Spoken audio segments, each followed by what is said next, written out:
हम बहुत आभारी हैं आचार्य श्री के कि उन्होंने हमें अपना मूल्यवान समय दिया। मैं निवेदन करता हूं एक बार आपकी जोरदार करतल ध्वनि के बीच में माननीय कुलपति महोदय का कि वो आए और हमें अपना आशीर्वाद प्रदान करें। भारत माता की वंदे। आज के इस पावन अवसर पर हमारे मंच पर हमारी संस्कृति परंपरा योग को जो जीते हैं ऐसे अतिथिगण इस मंच पर विराजमान हैं। मैं बहुत ही हृदय की गहराइयों से परम सम्माननीय परम आदरणीय डॉक्टर ईश्वर भारद्वाज जी, आपने सुन लिया कि हमारा रिश्ता लगभग 25-27 साल पुराना है। तब से हम जुड़े हुए हैं। वो भावनाएं, वो संवेदनाएं और उस कार्य के प्रति लगाव उसी तरह से ही आगे बढ़ रहा है। आज हमारे बीच में हैं और दूसरे हमारे परम आदरणीय सम्माननीय और वैदिक परंपरा के प्रकांड विद्वान डॉक्टर महावीर जी, वो हमारी विश्वविद्यालयी सेवाओं को बहुत स्वरूप प्रदान कर रहे हैं, आगे बढ़ा रहे हैं।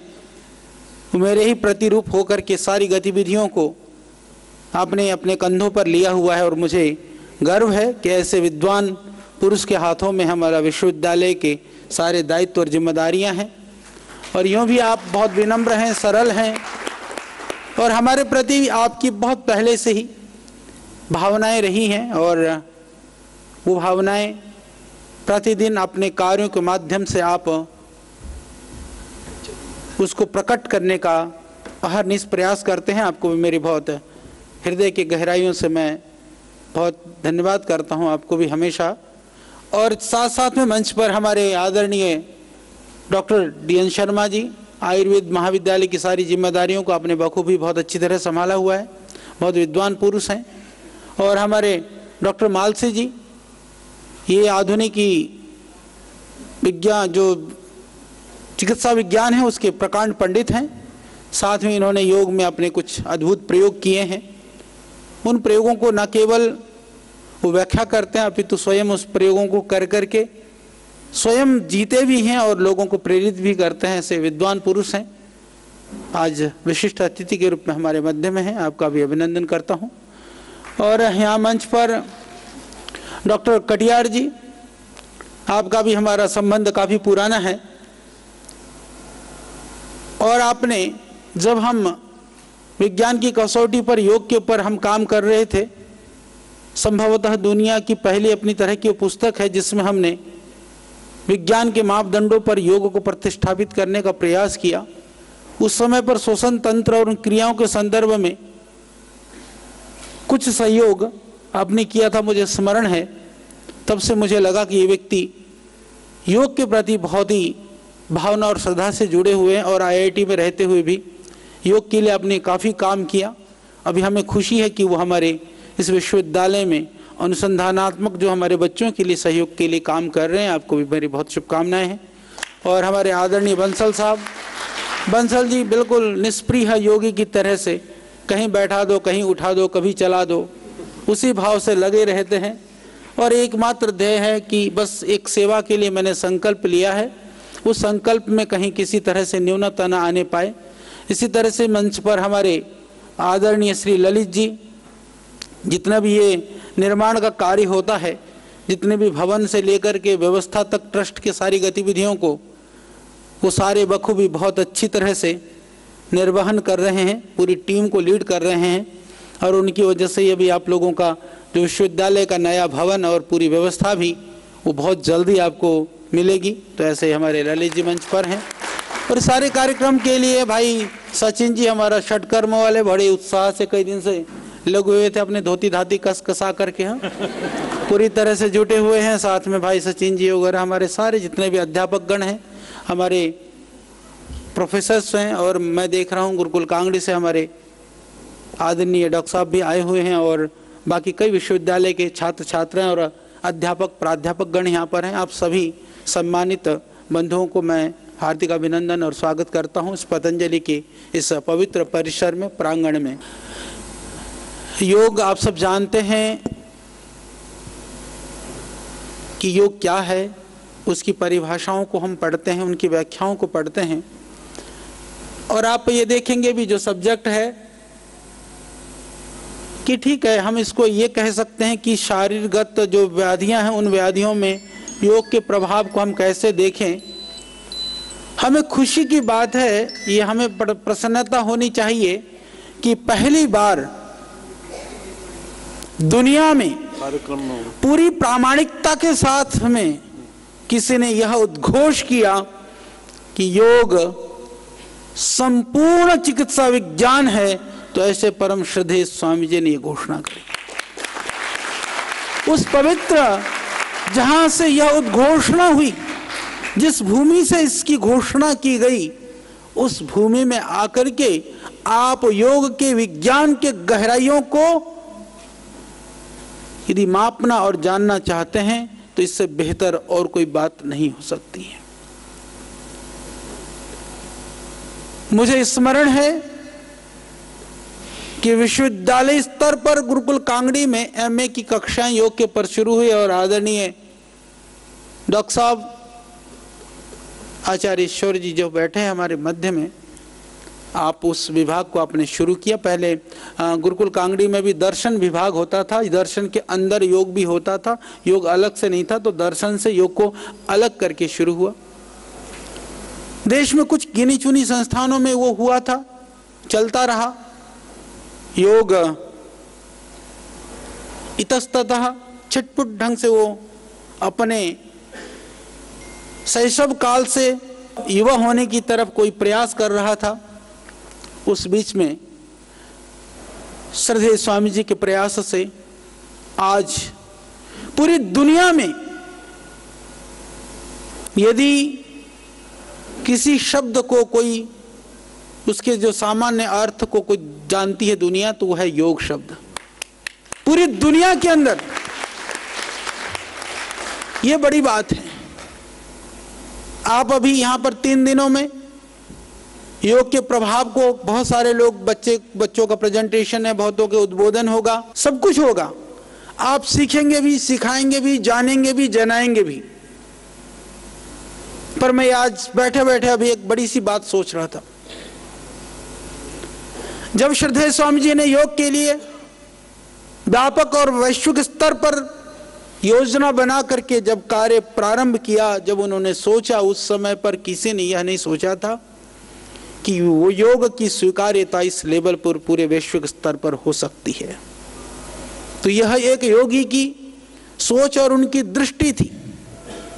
जब हम लोगों ने, जब योग शिविर लगते थे, लोग आते थे, लोग कहते थे कि मेरी ये बीमारियां ठीक हो गई। लोग कहते थे कि नहीं, ये कहीं ऐसी परंपरा तो नहीं कि अपने चेलों को खड़ा कर दिया जा रहा है और उनसे कहलाया जा रहा है कि ये बता दो कि योग से ये ठीक हो जाता है। इस तरह के प्रश्न किए गए पहले, इस तरह की शंकाएं की गई, बड़े स्तर पर की गई। उसके बाद में जब देखा कि हमारे शिविरों में प्रतिष्ठित कुछ लोग हैं, नेता हैं, अधिकारी हैं, उद्योगपति हैं, जब उन्होंने आकर के देखा कि इससे तो वास्तव में लाभ होता है, जब उन्होंने शुरू किया कि हमको भी ये लाभ हुआ, तो लोगों के कान खड़े हुए। फिर भी प्रश्न किए गए।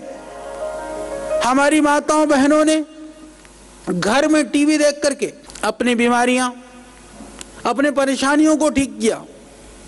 पतियों ने शंका की तो जवाब उन बहनों ने दिया। इसी तरह से गली कुचों में, शहरों में एक प्रश्न करने वाला व्यक्ति खड़ा हुआ तो 4 उसके लिए जवाब देने वाले लोग अपने आप तैयार होकर के खड़े हो चुके थे। इस तरह से यह अभियान बहुत सारे संघर्षों से, बड़ी सारी विकट परिस्थितियों से गुजरता हुआ यह आगे बढ़ा है। सभी विद्यार्थी यहाँ पर जितने बैठे हैं, जो अपना भविष्य कहीं ना कहीं योग के माध्यम से, योग को जोड़ करके आप देखते हैं कि आपके लिए तो बड़ी गर्व और सौभाग्य की बात है कि उस योगी के तप और उस संघर्ष ने आपको योग को लेकर के सारी शंकाएं और संघर्ष को निर्मूल कर दिया। ये बहुत बड़ी बात है। आपके लिए अब पूरा मार्ग जो है वो खाली है। पलकें बिछाए लोग आपकी ओर निहार रहे हैं। विविध संस्थानों में, विश्वविद्यालयों में, महाविद्यालयों में, इससे इतर अतिरेक भी और दूसरी जगहों पर भी योग को लेकर के अनेक पद सर्जित किए जा चुके हैं और सर्जित किए जा रहे हैं। ये एक पक्ष हुआ।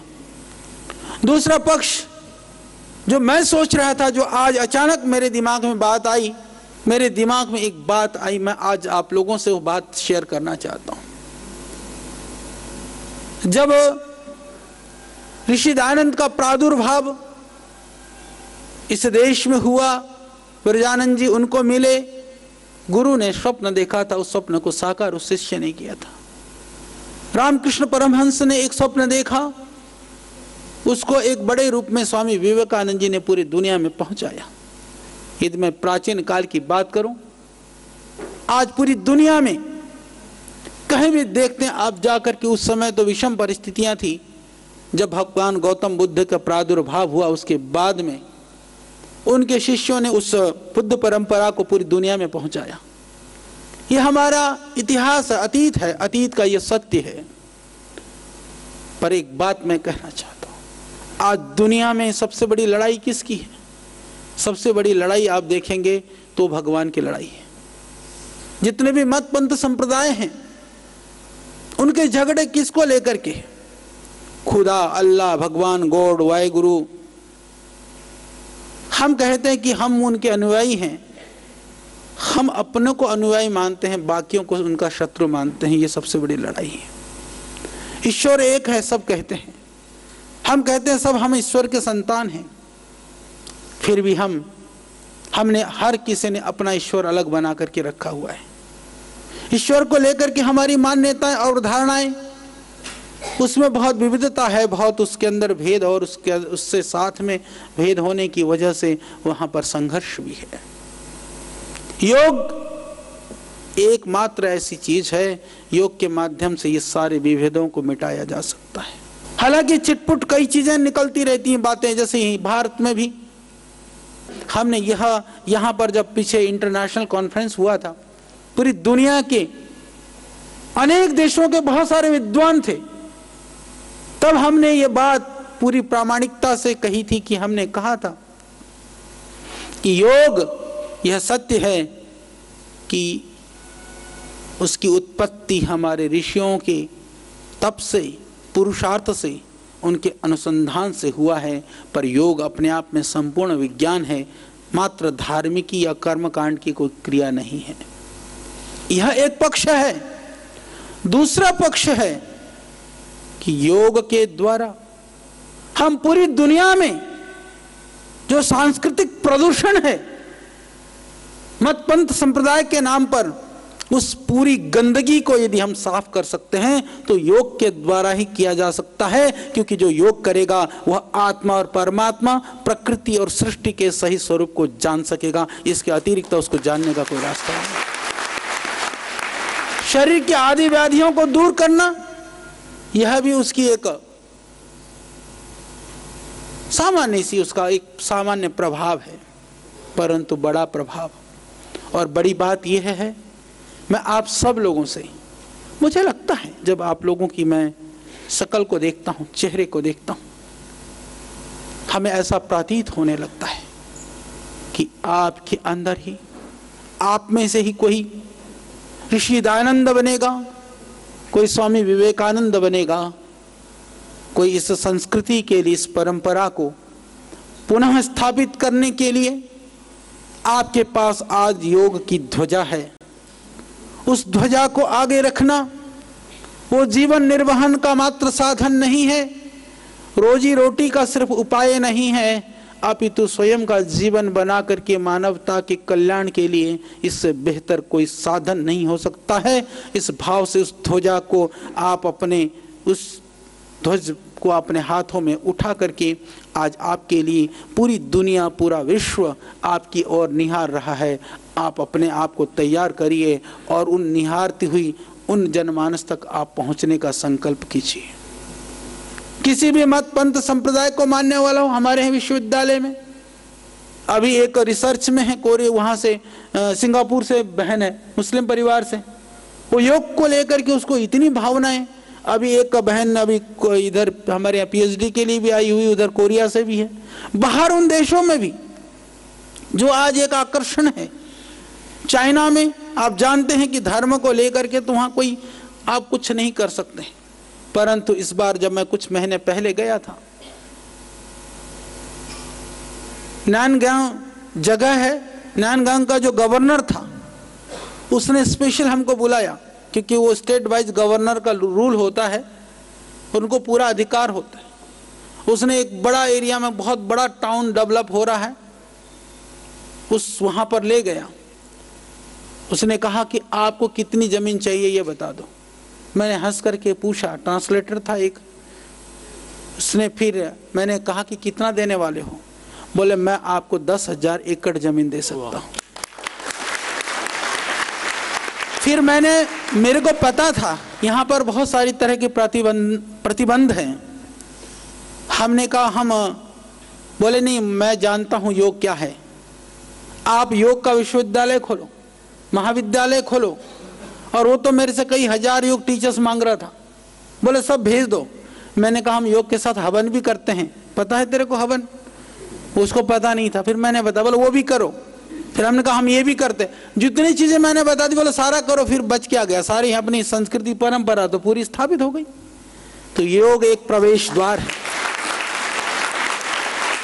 आप जा करके चाइना में तो छोड़ दो, भूटान में तो जैसा हमारा सन्यासी भाई यहाँ बैठे हैं, दूसरी हमारे वहां पर सन्यासी ब्रह्मचारी भाई रहते हैं सामान्य कपड़ों में, तो भूटान में घुसने नहीं देते।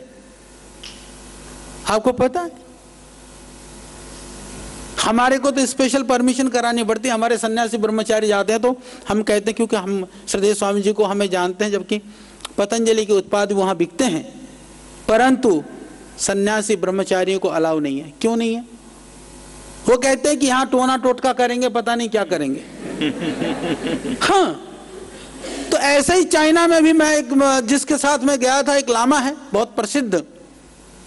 वो लामा यहाँ तो बिल्कुल दो धोती एक ऊपर, तो हम वहीं थे चाइना में, मैंने तो यहीं देखा था, यहाँ भी आए थे। वो बड़ा प्रसिद्ध लामा है। जब मैं वहाँ गया, मेरे को एयरपोर्ट पर लेने के लिए आए, तो पहले मैं देखूं शक्ल तो पहचानी सी है, पर बाकी एकदम सूटेड वूटेड, बिल्कुल टंच बढ़िया, एकदम उसका जो ड्रेस जो था, और वो अपना कैप लगा करके एकदम बढ़िया। तो मैंने वैसे ही पूछा उनको, थोड़ी सी हिंदी, कुछ कुछ शब्द आते हैं, तो मैंने ऐसे पूछा, मैंने कहा ये क्या है? बोला आचार्य जी, यहाँ चाइनीज लोग वो लामा घुसना नहीं देता।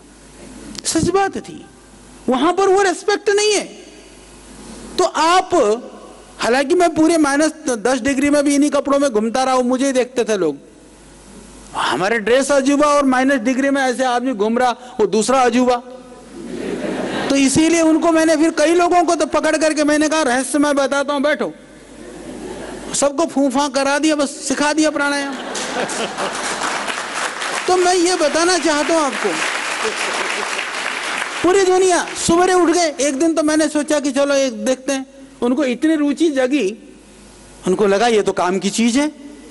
मैं कहा अभी देखो, अभी तुरंत परिणाम पाओ।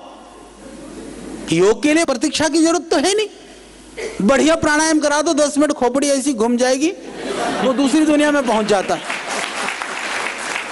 हाँ, तो बढ़िया ढंग से उसने योग किया। मैं इसलिए बता रहा हूं, आपका लक्ष्य पूरे विश्व में देखो वातावरण है। श्रद्धेय स्वामी जी के पुरुषार्थ से, तप से इस योग को वैश्विक स्तर पर मान्यता मिली। आदरणीय हमारे माननीय प्रधानमंत्री मोदी जी ने यूएनओ के अंदर उसको एक प्रमाणीकरण वाला कार्य भी कर दिया। तो पूरी दुनिया में आपके लिए रास्ते खुले हुए हैं। देखो, किसी भी विधा के लिए, किसी भी विद्या के लिए, किसी भी प्रोफेशन के लिए कुछ सेलेक्टेड एरिया होते हैं, ध्यान रखना।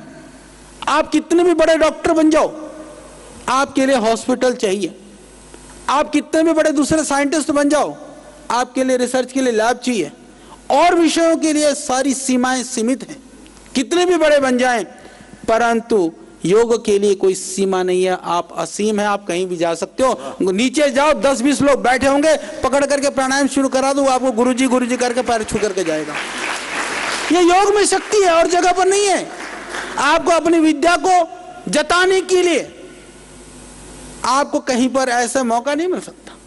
एक योगी के लिए कहीं भी आप 4 बातें सिखा दीजिए, वो आपको बड़ा श्रद्धा से, भावना से, वो सम्मान से आपको आदर देकर के वो व्यक्ति जाएगा, आपको बुलाएगा, आमंत्रित करेगा। एक तरह से समझ लो कि रिश्तेदारी तो एकदम जुड़ जाएगी। क्षमताएं चाहिए, पर उन क्षमताओं में जितने हम क्षमतावान बनेंगे उतनी ही हमारी यात्रा लंबी होगी। जितने हम क्षमतावान बनेंगे उतनी ही हमारी यात्रा गहरी होगी। यह आपको समझना है कि उस योग गंगा में कितनी गहराई से आप डुबकी लगाने वाले हैं। कहीं ऐसा ना हो जाए ऊपरी 2-4-5 क्रियाएं सीख ली, 2-4 किताबें थोड़ी बहुत पढ़ ली, नहीं। उसके लिए आपको ज्यादा अभ्यास करना होगा। इसी तरह से आपका जीवन, आपका व्यवहार, आपका आचरण भी वो उदात्त और आदर्शमय होना बहुत जरूरी है, जिससे कि लोग आपकी विद्या के साथ में आपके जीवन के लिए आपके प्रति सत्कार और सम्मान की भावना से आपको देखें। योग कोई सिर्फ सीखने सिखाने की वस्तु नहीं है। योग जीवन में उतरे। कल जाकर के आप गृहस्थ बनते हैं, ठीक है, बाबा जी बनना हो तो यहाँ छूट है, हाँ, पर ज्यादातर जाओगे ब्याह करोगे। पर योगी बनने के बाद में भी ये जितनी बहनें बैठी, यदि पति से झगड़ ली तो समझ लेना तुमने योग नहीं पढ़ा। और जितने पतिदेव बनोगे समझ लेना तुम झगड़ गए तो तुम्हारे योग को भुला दिया, उसको जीवन में उतारिए। तुम योग का प्रवचन करता बनो ना बनो, पर योग करता तुमको बनना है। इस संकल्प के साथ आप यहां से जाइए, क्योंकि योग से स्वयं का निर्माण होगा। स्वयं के निर्माण होने से राष्ट्र का निर्माण होगा। यानी आत्मनिर्माण से राष्ट्र निर्माण का जो अभियान है वो योग से ही संभव है, योग से ही हो सकता है। यदि सारी दुनिया घूम लो, परंतु यदि मन आपे में नहीं है तो फिर कुछ भी तुम्हारे को अप्राप्त है। यदि मन मेरे काबू में है, दुनिया में कहीं भी हो, सब कुछ तुम्हारे लिए प्राप्य है, सब कुछ संभव है।